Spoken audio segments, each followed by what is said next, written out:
नमस्कार, मैं मीनाक्षी। आप देख रहे हैं आज की खास financial news on current bulletin. Rupee rebounds sharply as RBI steps in, ends week at 1 month high। रुपी ने जल्दी से वापसी की और 89.27 तक मजबूत हुआ। बाजार के लोग कह रहे हैं कि आरबीआई की इंटरवेंशन ने ये तेजी दी। इससे इंपोर्टर्स और एक्सपोर्टर्स दोनों पर असर दिख सकता है। Stock market surge after 4 days of decline, Sensex jumps 447 points. बाजार ने आज जोरदार रिकवरी दिखाई। सेंसेक्स ने 400 प्लस अंकों की तेजी दिखाई और निफ्टी भी ऊपर आया। ट्रेडर्स कह रहे हैं कि ग्लोबल क्यूज और हल्की राहत से ये मूव हुआ। एथर एनर्जी शेयर्स रैली 8%। क्या वजह है? एथर ने ऑटो इंश्योरेंस में जाने का ऐलान किया है। कंपनी ने अपनी नई यूनिट बनाकर इंश्योरेंस बेचने की प्लानिंग किया है। यही खबर शेयर धारकों को खरीदने के लिए प्रेरित कर रही है।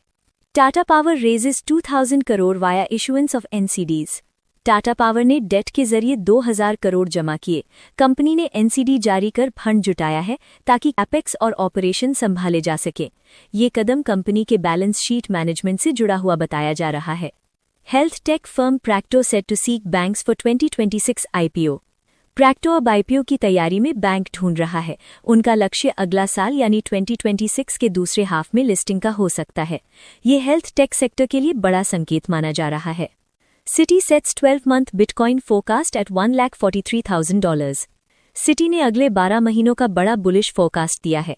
बैंक ने बिटकॉइन के लिए $143,000 का टारगेट रखा है। वे रेगुलेशन ईजिंग और अडॉप्शन बढ़ने को वजह बता रहे हैं। RBI not diluting NBFC rules, foreign stake deals face same fit and proper test। R Gandhi ने साफ कहा है कि नियम कठोर रहेंगे। NBFCs और विदेशी निवेश पर फिट एंड प्रॉपर टेस्ट जारी रहेगा। इसका असर बड़े स्टेक डील्स और अप्रूवल्स पर पड़ेगा। नितिन कामत की चेतावनी, one trade can sink you.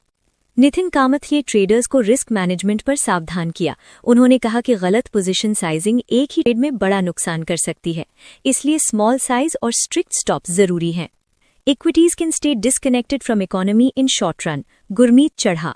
Expert कह रहे हैं कि शॉर्ट टर्म में मार्केट और इकोनॉमी अलग दिख सकते हैं, इसलिए लॉन्ग टर्म विजन के साथ ही सिलेक्टिव इन्वेस्टिंग बेहतर रहेगा। खासकर ऑटोज और ग्लोबल टेक में रिस्क रिवॉर्ड अच्छा दिख रहा है।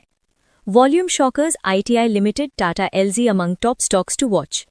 कुछ स्टॉक्स में अनयूजुअल वॉल्यूम स्पाइक दिखा है। ITI और टाटा LG जैसे नाम आज ट्रेड में एक्टिव रहे। ऐसे मूव्स शॉर्ट टर्म मोमेंटम पैदा कर सकते हैं, पर सतर्क रहिए। Why India's middle class can't buy homes even with higher salaries. एक विश्लेषण में बताया गया है कि हाउसिंग अफोर्डेबिलिटी अभी भी चैलेंज है। बढ़ी हुई सैलरी होने के बावजूद घर खरीदना मुश्किल बना हुआ है। बढ़ी हुई कीमतें, डेट और सप्लाई डिमांड इम्बैलेंस इसकी वजह है। यही थी आज की प्रमुख खबरें। मैं मीनाक्षी ले रही हूं आपसे इजाजत। जुड़े रहिए करंट बुलेटिन के साथ। धन्यवाद।